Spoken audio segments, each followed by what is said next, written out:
Hello everyone, मैं हूं रितेश श्रीवास्तव और आप देख रहे हैं न्यूज़ इनसाइट ओनली ऑन पैंथेनेडू। दोस्तों, सितंबर में कृषि सुधार कानून के खिलाफ में शुरू हुआ आंदोलन पंजाब से होकर के जब दिल्ली पहुंचा तो उसकी एक नई रूपरेखा बन गई। उसे मीडिया का अटेंशन मिला, पूरी लाइमलाइट मिली, लोगों की सिंपैथी मिली। जब कूल पंजाबीज ने इस आंदोलन को समर्थन किया, बड़े बड़े सेलिब्रिटीज़ ने इसको समर्थन करना शुरू किया तो लोगों का भी झुकाव बढ़ा और साथ ही साथ गवर्नमेंट ने भी इस पे ध्यान देना शुरू किया, क्योंकि राजधानी दिल्ली को जाम करने की कोशिश शुरू कर दी गई। वही जो कुछ एक साल पहले आपने देखा था, बिल्कुल उसी स्टाइल में। तो इसके बाद गवर्नमेंट और किसानों के बीच में वार्ता का दौर चला। आपको पता होगा कि कई राउंड ऑफ टॉक्स हुए, लेकिन इस टॉक्स के कोई नतीजे नहीं निकले। यहाँ तक कि किसानों ने यस और नो के फ्लैश कार्ड लगा दिए, यानी कि गवर्नमेंट के पास कोई ऑप्शन नहीं छोड़ा कि या तो आप हमारे बात को माने, बिल को वापस ले लें, और या फिर हम आंदोलन करते रहेंगे, जिसको कि कह सकते हैं आप लोग कि एक बहुत ही डेडलॉक की सिचुएशन में पहुंच गया। 8 दिसंबर को किसानों ने भारत बंद का आयोजन किया और इसको पॉलिटिकल पार्टीज का फुल सपोर्ट मिला। जाहिर सी बात है, अपोजिशन पार्टियां ऐसी अपॉर्चुनिटीज को जाया नहीं जाने देती और पूरे देश में इसको इस पंजाब के किसान आंदोलन को पूरे का पूरा एक देशव्यापी रूप देने की कोशिश की गई। अब ये कितना कामयाब हुआ, ये पॉलिटिकल एनालिस्ट इस पे बात करेंगे। लेकिन कुल मिला के जो मामला फंस रहा है उसमें किसानों के कंसर्न, किसानों की ऑब्जेक्शंस और गवर्नमेंट ने जो जवाब दिया उस पर अगर हम एक नज़र डालें तो खुद से हम एनालिसिस कर सकते हैं कि आखिर मामला फंस क्यों रहा है। देखिए, सबसे बड़ा कंसर्न जो था वो फार्मर का ये था, सबसे बड़ी डिमांड थी, वो बिल को स्क्रैप करने की बात कर रहे हैं और सरकार इस पॉइंट पे बिल्कुल अग्री नहीं है, क्योंकि वो इस कानून को रिपील करना नहीं चाह रही है। और उसका ये कहना है कि आपके पास जो भी इसमें ऑब्जेक्शनेबल पॉइंट है आप उसको रेज करें, हम उसको अमेंड कर देंगे, हटा देंगे। यानी जिस भी बात पे आपको आपत्ति है, बिल नहीं हटाएंगे, आपकी आपत्ति को हम रजिस्टर करेंगे। दूसरा, जो किसानों को एक डर है कि एमएसपी कमजोर हो जाएगी या शायद बंद ही हो जाए, तो गवर्नमेंट ने इसको रिटर्न एश्योरेंस देने की भी बात की है कि हम इसको रिटर्न एश्योरेंस भी देंगे कि एमएसपी बंद नहीं होगी। तीसरा डर जो किसानों को यह है कि उनकी बार्गेनिंग पावर कम हो जाएगी। जब प्राइवेट मंडियां आ जाएंगी तो उनका ही डोमिनेंस होगा, वो ज़्यादा स्ट्रांग होंगे। सरकार ने इस पे ये कहा है कि पुरानी व्यवस्था बनी रहेगी, मंडियां भी रजिस्टर्ड होंगी और जो टैक्सेस चल रहे हैं एपीएमसी मंडी की, उनके साथ भी वही सारी चीज़ें होंगी। यानी कि एक तरीके से उनको एपीएमसी मंडी के पैरेलल लाने की बात की गई है। नेक्स्ट, इनका जो एरिया ऑफ कंसर्न फार्मर्स का ये है कि सिविल रेमेडीज जो बताई गई है वो सिर्फ एसडीएम लेवल पर ही सॉल्व हो जाएगी। तो गवर्नमेंट ने इनको अश्योर किया कि ठीक है, हम इसको कोर्ट में मूव करने का भी प्रोविजंस को डाल देंगे। अगला ऑब्जेक्शन जो फार्मर्स ने रेज किया है कि इसमें कॉन्ट्रैक्ट्स को रजिस्टर करने की बात नहीं की गई है। ये कॉन्ट्रैक्ट फार्मिंग से रिलेटेड ऑब्जेक्शन है।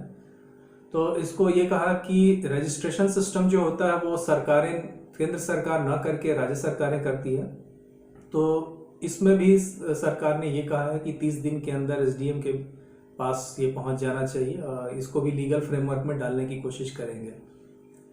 अगला डर जो किसानों की तरफ से ये उठाया गया कि कॉरपोरेट्स जब आएंगे तो किसानों की जमीन हथिया लेंगे। लेकिन सरकार ने इसमें सिंपल सी बात ये कही है कि अगर इसमें ऐसा कहीं है ही नहीं प्रोविजंस में कि अगर इंफ्रास्ट्रक्चर कुछ भी डेवलप हो रहा है कॉन्ट्रैक्ट फार्मिंग पे तो उसको मॉर्गेज नहीं किया जाएगा, बंधक नहीं किया जाएगा, इसका कोई प्रोविजन इस पे नहीं डाला जाएगा। फिर एक अलग से हटके डिमांड हो गई जो इस बिल से बिल्कुल भी संबंधित नहीं है। इलेक्ट्रिसिटी अमेंडमेंट बिल जो सरकार का प्रपोज्ड है उसको हटाने की बात की है। तो खैर, इस पे सरकार ने ये कहा कि ये तो अभी ड्राफ्ट है, इसको हटाने का तो अभी सवाल ही नहीं उठता, ये तो बिल अभी आया ही नहीं है। उसके बाद रिपील करने की बात की गई है air quality management for NCR ordinance, जो ये पराली जलाने वाला आपने मुद्दा जो सुना होगा, और एयर क्वालिटी कंट्रोल के लिए जो नए प्रोविजंस डाले गए हैं जो नेशनल ग्रीन ट्रिब्यूनल के कहने पे, उस पे ऑब्जेक्शंस है। तो इस पे भी सरकार ने यही कहा कि हाँ भाई, इसको भी हम एड्रेस करेंगे। बट बात आकर के अटक गई है यस और नो पे। और कुल मिलाकर अगर आज हम ये कहें तो आज के डेट पे हम यहाँ खड़े हैं कि सरकार के पास 2 ऑप्शन है, आइदर वो बिल को वापस ले या आंदोलन चलता रहेगा। मेरा ऐसा मानना है कि सरकार को यह बिल वापस बिल्कुल नहीं लेना चाहिए। मैंने इस बिल के तीनों बिलों के प्रोविजंस को बहुत ध्यान से पढ़े हैं मैंने बहुत सारे एक्सपर्ट्स को फॉलो किया है, दोनों साइड्स के ओपिनियंस को सुना है, जो इस पे पॉजिटिव रिमार्क्स दे रहे हैं और साथ ही साथ जो इस पे नेगेटिव बात कर रहे हैं उनकी भी बातें मैंने देखी है, पढ़ी है, ध्यान से फॉलो की है और मैं इस नतीजे पे पहुंचता हूं कि सरकार को किसी भी हालत में इस बिल को वापस नहीं लेना चाहिए। क्यों नहीं लेना चाहिए, मेरी अपनी वजह, अपनी एनालिसिस है।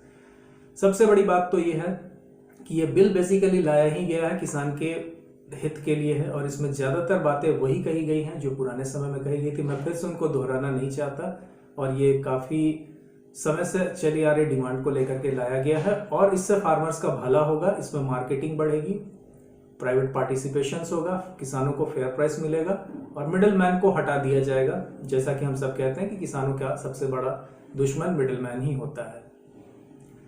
दूसरी बात यह है कि ये जो डिमांड ही है इनकी फाइनल जो 2 पॉइंट पर आकर अटक जाती है, डिमांड ही अनएक्सेप्टेबल है। एक डिमांड तो है कि सीधे सीधे बिल को स्क्रैप कर दे, तो that is unacceptable at any cost. चुनी हुई सरकार है, पार्लियामेंट्री सिस्टम है, एक डेमोक्रेटिक कंट्री है, पार्लियामेंट के पास अधिकार है कानून बनाने का, उसको इस तरीके से रोड पे ब्लॉक करके हटा देना तो मेरे हिसाब से ये एक बैड प्रेसिडेंट होगा, एक गलत एग्जाम्पल सेट होगा। इस पे तो कभी भी नहीं किया जाना चाहिए। दूसरी बात की जो इनकी एक और डिमांड है कि मार्केट प्राइवेट जो बाइंग होगी उसको भी एमएसपी यानी मिनिमम सपोर्ट प्राइस पे होना चाहिए। पिछले वीडियो में मैंने बताया था कि इसकी क्या प्रैक्टिकल दिक्कतें हो सकती है। देखो बेसिकली ये आंदोलन जो है ये चावल और गेहूं वाले फार्मर्स का है। ये भूल जा रहे हैं आप लोग कि बहुत सारे और भी प्रोडक्ट होते हैं, कैश क्रॉप्स भी होते हैं जिन पे एमएसपी नहीं होती है। एनीवेज, सारे प्रोडक्ट्स पे एमएसपी लगा देना एक व्यवहारिक बात नहीं है। कोई भी मार्केट के हिसाब से परचेस करेगा, एमएसपी पे परचेस नहीं करेगा। अगर ये कानूनी दर्जा दे दिया जाए, इसकी स्टैट्यूटरी प्रोविजन अगर बना दी जाए तो क्या होगा? अगर प्राइवेट पार्टीज एमएसपी पे परचेजिंग नहीं करेंगे तो सारी की सारी खरीदारी सरकार को करनी पड़ेगी। सरकार अगर नहीं करेगी तो सारा अनाज किसान के घर में पड़ा रहेगा और आप फिर से वही पुरानी सिचुएशन में चले जाओगे।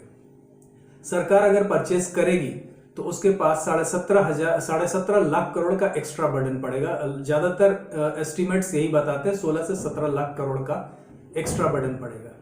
अब हमारा बजट 30 से 32 करोड़ के आसपास का बैठता है, यानी कि 50% से ज्यादा के सिर्फ और सिर्फ एमएसपी पे चला जाएगा, तो बाकी खर्च कहां से आएंगे? जो लोग इस चीज में गुमराह कर रहे हैं और गलत समझ रहे हैं या उनका ये मानना है कि सीधे सीधे इनकी सारी की सारी मांगे को मान लेना चाहिए, मेरा उनसे सिंपल सा क्वेश्चन ये है कि चलो इनकी सारी बातें हम मान लेते हैं, लेकिन क्या एक आम आदमी 3 गुना टैक्स देने के लिए तैयार है फिर? क्योंकि रिसोर्सेज तो आपके खत्म हो जाएंगे, फिर आपका बजट कहां से बनेगा? देश में ताला लगाइए और सारी के सारे मांगों को मान लीजिए, ये प्रैक्टिकली पॉसिबल नहीं है। आंकड़ों में हेरफेर हो सकता है बट ह्यूज बर्डन पड़ेगा। ऑलरेडी हम काफी कुछ सब्सिडी दे रहे हैं जो टैक्स पेयर का पैसा से जाता है, इनको कई लेवल पे सब्सिडीज है, देना चाहिए, but still how long can we continue? तो ये डिमांड गलत है।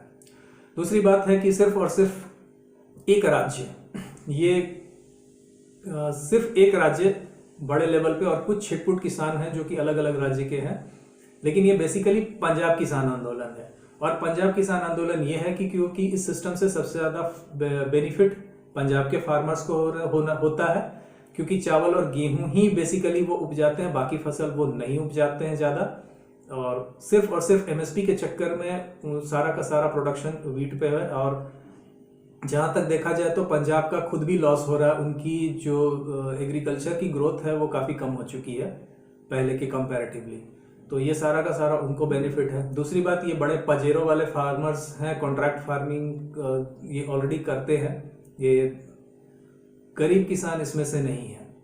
ज्यादातर आपको मिडिल मैन है जो बड़ी बड़ी लग्जरी गाड़ी में भी आपको दिखाई दे रहे होंगे, ये इस राज्य के स्ट्रॉन्गेस्ट मिडिल मैन है। ये ज्यादातर अड़ातिया ही आपको यूनियन के लीडर्स होते हैं, एमपी एमएलए भी ये लोग बनते हैं, इनके बड़े बड़े शॉपिंग मॉल शहर में आपको दिखाई देंगे। तो ये बड़े आसानी से अपना मुनाफा छोड़ने के तो इसमें नहीं है, ये अपनी पूरी ताकत तो लगाएंगे। फंडिंग भी इनको बाहर से होती है क्योंकि बेसिकली एक बहुत ही स्ट्रांग कम्युनिटी है। दूसरी बात है कि पंजाब सरकार को भी इसका फायदा होता रहा है, क्योंकि कमीशन सिर्फ कमीशन एजेंट ही नहीं लेते, सरकार की भी कमीशन होती है। पंजाब को काफी बेनिफिट होता रहा इस सिस्टम से। आप देख सकते हैं एक आंकड़े के द्वारा कि पूरे के पूरे 19-20 का आंकड़ा अगर देखें लेफ्ट साइड में जो आपके हैं जुलाई टू जून का आपको बताया जा रहा है कि पूरी की पूरी सरकार, भारत सरकार की प्रोक्योरमेंट जो है वो 40% है और अकेले पंजाब की उससे डबल है, 79% के करीब में है।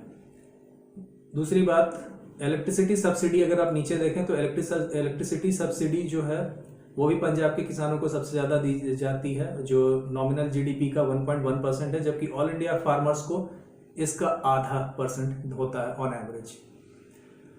प्रोक्योरमेंट की अगर हम बात करें तो आप देख सकते हो कि पंजाब का 70% वीट प्रोक्योरमेंट हो जाता है एमएसपी में, राइस 92% प्रोक्योरमेंट हो जाता है, जबकि ऑल इंडिया लेवल 44% है।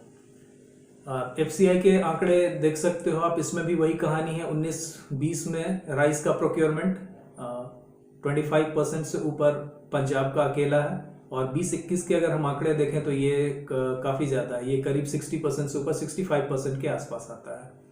उसी तरीके से वीट में भी वही है, इनकी प्रोक्योरमेंट सारी की सारी हो जाती है, इंश्योर हो जाती है, इसलिए इस सिस्टम से बाहर निकलना नहीं चाहते हैं।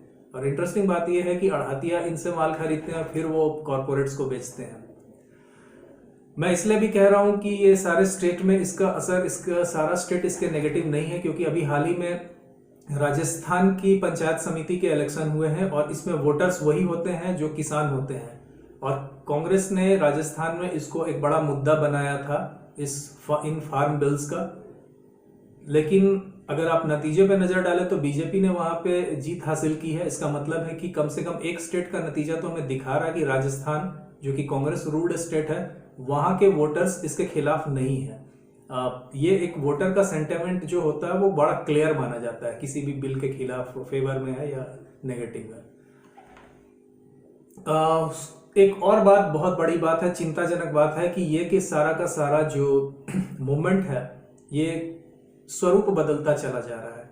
ये फार्मर प्रोटेस्ट से फिर पंजाब के किसान का आंदोलन हो गया, फिर ये पंजाबियों का आंदोलन हो गया, उसके बाद फिर ये सिखों का आंदोलन हो गया, और लोग इस तरीके से इसको सपोर्ट करने वाले भी बहुत सारे ऐसे लोग आ गए जो कि जिनका दिखना बड़ा खतरनाक है। इन्होंने ये चेहरे हैं जो बड़े बड़े प्रोजेक्ट, बड़े बड़े चीज़ों को काफ़ी प्रॉब्लम में डाला है। और रिपोर्ट्स ये बता रही है कि यहाँ पे प्रो खालिस्तानी मूवमेंट भी हावी हो गए हैं, पीएफआई की सपोर्ट पूरी आ रही है। अभी एक पंजाबी सिंगर ने, मुझे नाम याद नहीं आ रहा, उन्होंने एक फोटो ट्वीट किया था, हालांकि बाद में डिलीट कर दिया। आप देख सकते हो कि उसमें भारत का नक्शा कैसा दिखाया गया है, पीओके उससे गायब है, और साथ ही साथ नॉर्थ ईस्ट को भी हटा दिया गया। तो इनको एक अलग किस्म का एजेंडा चल रहा है, किसानों को भी इससे सावधान रहने की ज़रूरत है। इनको भी आप पहचान रहे हो, इनके भी प्रो खालिस्तानी ट्वीट्स आ चुके हैं, देख चुके हैं लोग, और ये लोग भी काफ़ी आगे बढ़ चढ़ के हिस्सा ले रहे हैं। कोई बुरी बात नहीं है हिस्सा लेना, लेकिन ये अलग हो गया है। नेक्स्ट मेरा ये मानना है कि अगर आप इस तरीके के आंदोलन को, इस तरीके से आंदोलन को बात अगर आप मान लेते हो, तो फिर तो ये समझ लो कि एक चेन रिएक्शन शुरू हो जाएगा, सीरीज ऑफ ब्लॉकेज शुरू हो जाएगा। लोगों को ये समझ में आ जाएगा कि अच्छा, सरकार की ये कमजोर नस है, सरकार की ये दुखती रग है। उसके बाद आप यकीन मानिए कि सीरीज ऑफ ब्लॉकेज दिल्ली में शुरू होगा। राजधानी को ब्लॉक करो और सरकार से अपनी बात मनवाओ। लेबर लॉ को रिफॉर्म किया गया है, लेबर अब आएंगे, लेबर यूनियंस आकर के रोड जाम करेंगे। कल को हो सकता है व्यापारी आ जाए कि भाई जीएसटी हाई है, जीएसटी कम करो वरना हम रोड जाम कर देंगे, फिर आप क्या करेंगे। तो ये शुरू हो जाएगी परंपरा। तो ये खतरनाक खेल शुरू हो सकता है। सबसे बड़ी बात, ये खुद रूलिंग पार्टी बीजेपी के लिए एक सबसे बड़ा डेंट होगा, क्योंकि उनके सबसे बड़े ब्रांड मोदी पे एक बहुत बड़ा डेंट लगेगा, उनकी प्रतिष्ठा पे आंच आएगी। इनको बहुत स्ट्रांग लीडर माना जाता है, जो अपने डिसीजन मेकिंग और उस डिसीजन को बैक करने के पीछे रहते हैं। और अगर ये रोल बैक हुआ तो उनकी अपनी प्रतिष्ठा, उनकी अपनी ब्रांड इमेज पे भी धक्का लगेगा, जो कि रूलिंग पार्टी ये कतई नहीं चाहेगी, बीजेपी कतई नहीं चाहेगी कि उनके सबसे बड़े ब्रांड को डेंट लगे। अब ये एक बहुत बड़ा चैलेंज होगा नरेंद्र मोदी के लिए भी। ये बिल्कुल वैसा ही चैलेंज है जैसे मार्गरेट थैचर के खिलाफ भी आंदोलन हो रहे थे, जब उन्होंने पूरी के पूरी इंडस्ट्रियल रिफॉर्म करने की कोशिश की थी, तो वो उनसे विक्टोरियस होकर के निकली और लोगों ने उन्होंने, इतिहास आज उनको याद करता है आयरन लेडी के नाम से। कुछ ऐसे ही सिचुएशन है नरेंद्र मोदी के भी सामने, उनके लिए भी बहुत बड़ा चैलेंज है। ये झुकते हैं या बिना इस चीज़ की परवाह किए हुए आगे बढ़ते हैं ये रिफॉर्म के लिए। तो फाइनल थॉट यही है मेरा कि ये रिफॉर्म ज़रूरी है। एग्रीकल्चर में रिफॉर्म बहुत लंबे समय से पेंडिंग है, होना चाहिए, और ये मार्केट बेस्ड ही होगा। 91 में हमने मार्केट बेस्ड इकोनॉमी की थी, ऐसा ही हल्ला गुल्ला मचा था। अब हम फार्म सेक्टर के लिए भी मार्केट बेस्ड इकोनॉमी तैयार करने की कोशिश कर रहे हैं। प्रोटेस्ट तो होंगे जब भी आप कोई रिफॉर्म करते हैं। रिफॉर्म्स के बहुत कम टेकर होते हैं, पॉपुलिस्ट मेजर को ज़्यादा लोग पसंद करते हैं, बट इकोनॉमी उससे नहीं चलती है। ये ज़रूरी है।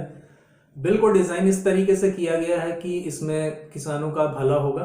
बिल्कुल कुछ फ्लॉज हो सकते हैं, उन पर विचार भी चल रहा है। सरकार सारे के सारे प्रोविजंस को बदलने के लिए तैयार है अगर ऑब्जेक्शन हो तो।